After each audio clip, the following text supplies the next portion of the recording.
Ujian nasional atau UN resmi dihapuskan dari tatanan penilaian di tingkat akhir sekolah di tahun 2021.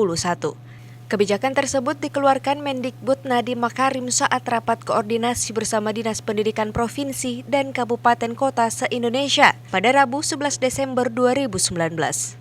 Kepala Sekolah SD Pertiwi Makassar yakni Hasliah mengakui pelaksanaan kegiatan UN yang selama ini diterapkan di sekolah menjadi salah satu faktor yang memacu para siswa untuk giat belajar menghadapi ujian. Namun di sisi lain, jika kelulusan siswa hanya berdasarkan nilai UN, hal tersebut dinilai kurang adil jika tanpa melihat proses yang telah dilalui oleh masing-masing siswa selama 9 tahun mengenyam pendidikan di bangku sekolah dasar. Sehingga kebijakan penghapusan UN merupakan solusi yang cukup efektif.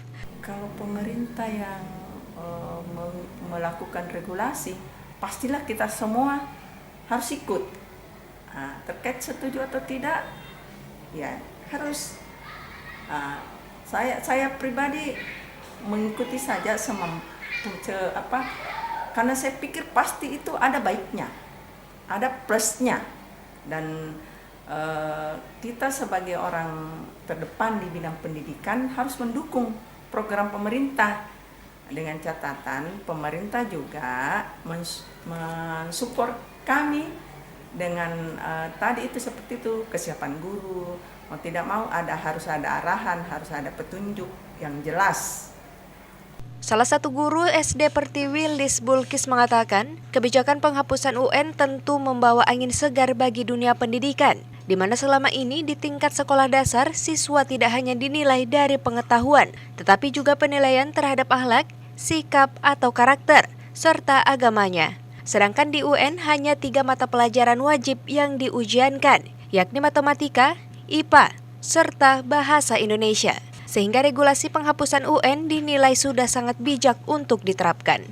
Penghapusan UN dilihat dari segi positifnya itu iya bagus sebenarnya. Kenapa?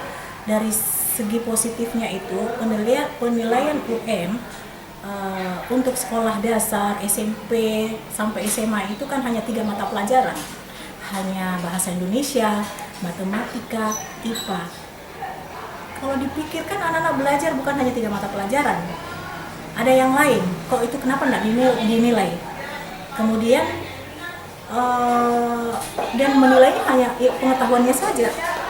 Sedangkan anak-anak sekolah selama 9 tahun untuk tingkat dasar itu kan dinilai juga sikapnya, dinilai karakternya, ya, nilai-nilai agamanya, itu kan masuk semua. Tetapi kalau di UN kan dia tidak nilai itu, dia hanya 3. Itu menurut saya kalau penghapusan dalam sisi positif.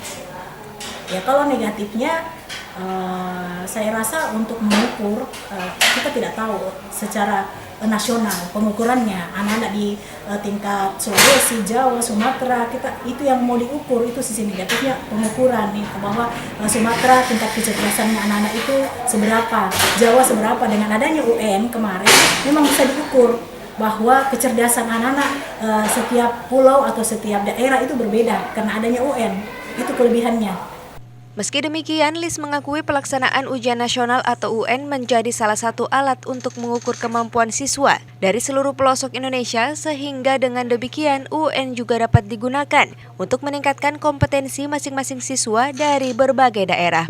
Penghapusan ujian nasional akan digantikan dengan asesmen kompetisi minimum dan survei karakter yang terdiri dari kemampuan bernalar menggunakan bahasa atau literasi, kemampuan bernalar menggunakan matematika atau numerasi, dan penguatan pendidikan karakter. Tri Dewanti, Fajar TV dan Fajar Radio melaporkan.